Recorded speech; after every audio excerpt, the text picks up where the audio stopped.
Very good morning all of you. कैसे हैं आप लोग? सीख रहे हो, समझ रहे हो, बहुत आगे बढ़ रहे हो। हम लोग बात करने वाले हैं आज की मार्केट की थाली, जहां पे हम प्राइस एक्शन से लेके यूएसडी आईएनआर तक सारे फैक्टर्स जो भी मार्केट को इफेक्ट करने वाले हैं, हर चीज को अच्छे से एक्सप्लेन करूंगा। सबसे पहले वीडियो को लाइक कर देना। इस टाइप का लर्निंग सेशन बिना रुके लेके आता हूं, इसलिए वीडियो को लाइक करके चैनल को सब्सक्राइब करके बेल आइकन जरूर दबा देना भाई। यहाँ पे सबसे पहले हम देख रहे हैं तो डाउ जोन्स के क्या हाल चाल है। डाउ जोन्स आपका लगभग 220 पॉइंट की तेजी के साथ में एक शानदार तेजी बनी है भाई। डाउ जोन्स के अंदर भी 5 दिन के अंदर तो गिरावट है, लेकिन भाई यहाँ पे आप देखोगे तो आज बहुत अच्छी तेजी जो है 0.47% की यहाँ पर डाउ जोन्स के अंदर बन रही है। उसके साथ नेस्डेक को अगर मैं देखूं तो नेस्डेक के अंदर भी लगभग 121 पॉइंट मतलब 120 पॉइंट के आसपास की तेजी यहाँ पे भी है। 0.52% की तेजी जो है आपको नेस्डेक के अंदर भी होती हुई नजर आएगी। तो भाई नेस्डेक और डाउ जोन्स दोनों ही यूएस मार्केट की साइड से हमें क्या संकेत मिल रहे हैं कि मार्केट जो है ऊपर है और अच्छा वहां पे जाके सस्टेन कर रहे हैं। चलो भाई, उधर से हमें एक अच्छी खबर है, यूएस मार्केट बढ़िया चल रहा है।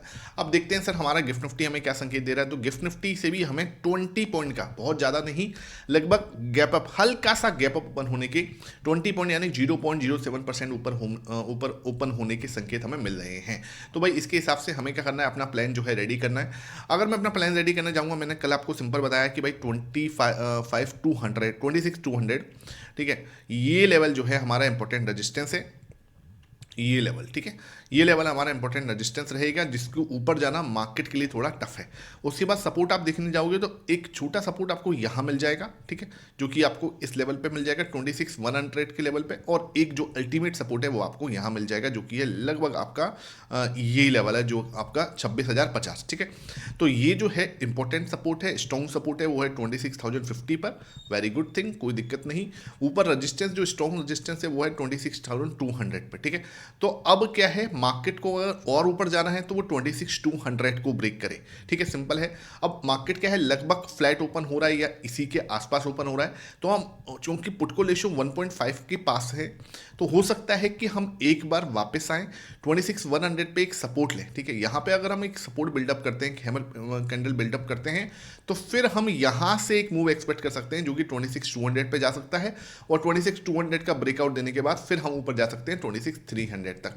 ये एक पहला सिनेरियो है जो कि बहुत ही सही सिनेरियो है, जो मार्केट कर सकती है। दूसरा सिनेरियो जो है पॉसिबल, वो ये है कि मार्केट यहाँ तक आए और इसका भी ब्रेकडाउन करे। अगर मार्केट इसका ब्रेकडाउन करता है, तब हमें इसके बाद, ब्रेकडाउन के बाद आप थोड़ा सा नीचे के लिए प्लान कर सकते हो, वो भी बहुत ज़्यादा नीचे नहीं। अल्टीमेट ये है आपका सपोर्ट 26,050। 26,050 के बाद ही मार्केट जो है नीचे जाने की सोचेगा। उससे पहले market buy on the dip जैसे बोलते हैं ना, कि भाई बाई द डिप जो भी है, वहां पे हम क्या है सोचेंगे। इसके बाद जो हम, अगर इसका क्रैकडाउन होता है, तब मार्केट जो है आपको एक अच्छा खासा फॉल जो है यहाँ से दिखा सकती है 25,900 तक। लेकिन इतना हो, आज मुझे संभावना उसकी कम है, लेकिन मुझे लगता है कि ये मेजर है, ठीक है। इसके बाद ही नीचे के बारे में सोचेंगे, और इसके बाद ऊपर जाने के बाद ही हम लोग क्या है 26,200 के ऊपर जाने के बाद ही हम ऊपर जाने के बारे में सोचेंगे। बीच में क्या है, मार्केट थोड़ा फंसा हुआ रह सकता है, जैसे बोलते हैं ना टाइम पास। इंट्राडे में मार्केट इसी तरह से चल रहा है, ठीक है, इसी तरह से चल रहा है मार्केट, थोड़ा सा टाइम पास। ये भी कर आप देखोगे तो बस एक मूव आया, उसके बाद पूरे दिन टाइम पास करता रहा, ठीक है। तो इंट्राडे में मार्केट थोड़ा फंसा हुआ चल रहा है। मैंने आपको लेवल समझा दी है, उस लेवल्स के हिसाब से हमें काम करना है। यहाँ पे आएगा एक सपोर्ट कुछ बनाता है, प्राइस एक्शन कुछ पैटर्न फॉर्मेशन करता है ऊपर के लिए, बहुत अच्छी बात है। यहाँ से एक और ब्रेकआउट देता है, देन ओनली हम सोचेंगे रीटेस्टिंग और ऊपर इस तरीके से, ठीक है। या फिर क्या है, अगर इसका क्रैकडाउन देता है, तब हम सोचेंगे कहाँ के लिए, नीचे के लिए, कहाँ तक 26,050 का ब्रेकआउट देता है, देन ओनली नीचे के लिए, और एक गैप फिल जो है आपको हो सकता है। तो ये एक्सपेक्टेशन है। इसमें हमें क्या करना है, अपना टेलीग्राम ज्वाइन करके चलना है, जहाँ पे मैं आपको सारी अपडेट जो है देता रहता हूँ। और देखते हैं सर कौन से फैक्टर्स हैं जो मार्केट को इफेक्ट कर रहे हैं। यूएसडी आईएनआर 89.60, ठीक है यार, मतलब सही है, सिचुएशन बढ़िया दिख रही है यहाँ पे हमें। 89.60 एक सही सस्टेनेबल चीज़ है। हम कहीं ना कहीं 90 के नीचे सस्टेन कर रहे हैं, और ये बहुत बड़ी बात है, ठीक है। मतलब 90 के नीचे सस्टेन करना अच्छी बात। मैं ये नहीं कह रहा कि ये सही है, मतलब सही मतलब मैं इसको जस्टिफाई नहीं कर रहा। कुछ लोग इसको बोलते हैं सर रुपया बहुत ज़्यादा कमजोर हो, भाई रुपया तो कमजोर ही है, लेकिन भाई 90 के नीचे आना भी थोड़ा सा इस बोलते हैं ना कि एक अच्छा संकेत हमें दे रहा है। अब बात करते हैं सर यहाँ पे हमें कच्चा तेल की। कच्चा तेल आपका 62 पे एकदम से भाग गया है, ध्यान रखना है, थोड़ा कंसर्न की बात है, एकदम से भागा है, ठीक है।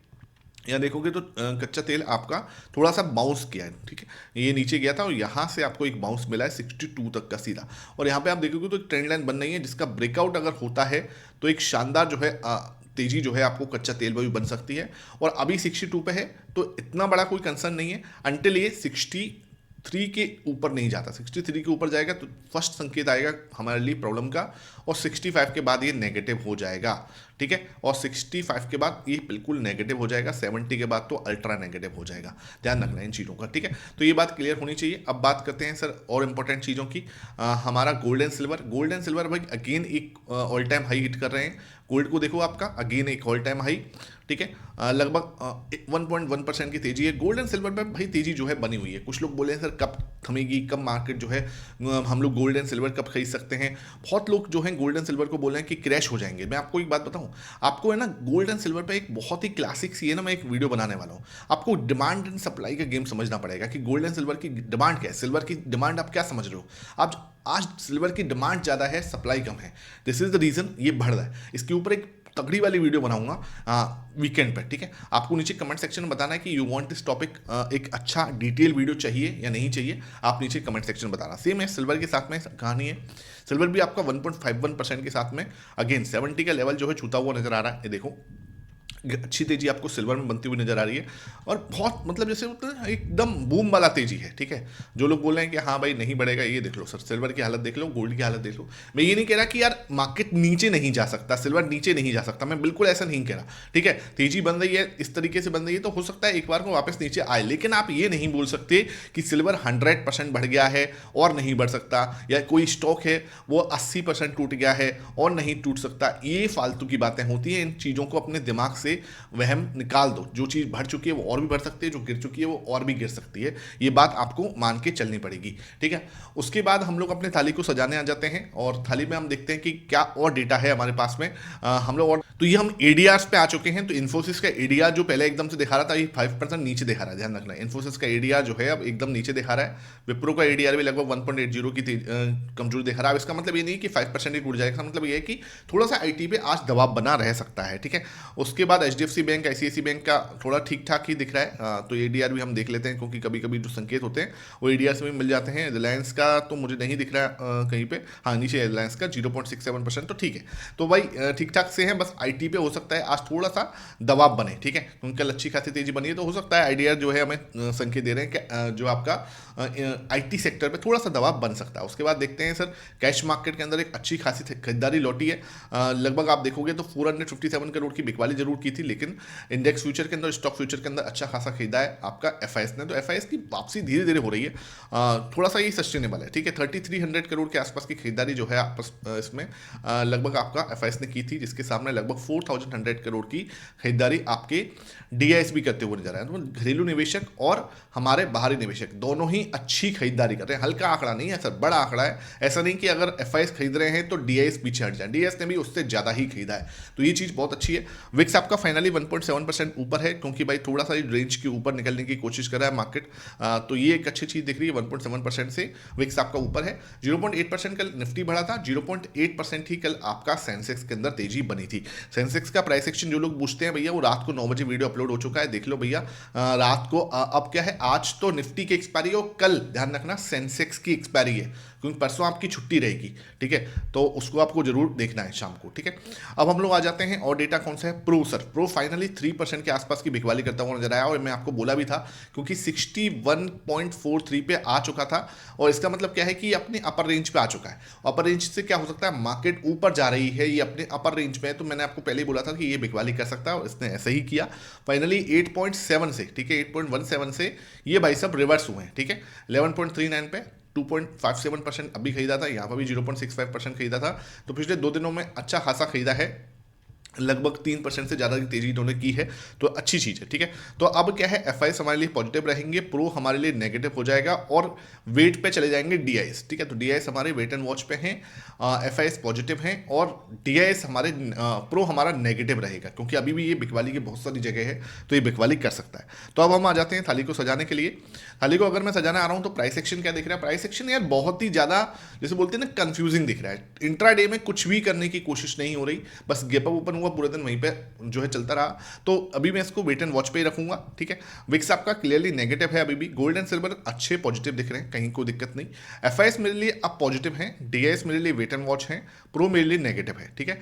कच्चा तेल अभी के लिए पॉजिटिव ही है, लेकिन थोड़ा सा बढ़ रहा है तेजी से, ठीक है, तो उसका ध्यान रखना। पुट रेशियो 1.5 है, मतलब हायर साइड पे है, और वहां से आपको क्या है, एक बार को मार्केट नीचे आ सकता है, तो इसलिए मेरे लिए आज की डेट में पुट रेशियो नेगेटिव रहेगा। पी रेशियो ठीक ठाक है, वेट एंड वॉच पे है।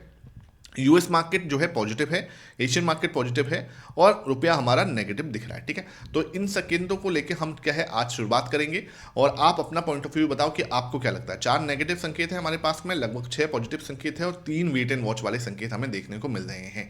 इसका मतलब क्या है, इसका मतलब सिंपल है कि हम क्या है, कहीं ना कहीं, सॉरी ये मैंने पॉजिटिव लिखना था, ठीक है। तो ये हम लोग क्या कर सकते हैं, positive to neutral, positive to negative side एक जो है अपना रुख रख सकते हैं आज की डेट में मार्केट का। आई होप ये पूरा सेशन आपको समझ में आया हो, वीडियो पसंद आई है तो ज़्यादा से ज़्यादा लाइक जरूर कर देना, और टेलीग्राम को अभी तक नहीं ज्वाइन किया हुआ तो लिंक आपको डिस्क्रिप्शन बॉक्स में मिलेगा, टेलीग्राम को जरूर ज्वाइन करो, वहाँ पे आपको प्राइस एक्शन का सबसे पहला पॉइंट वहाँ पे मिल जाता है। आई होप ये वीडियो पसंद आई हो। Thank you for watching this.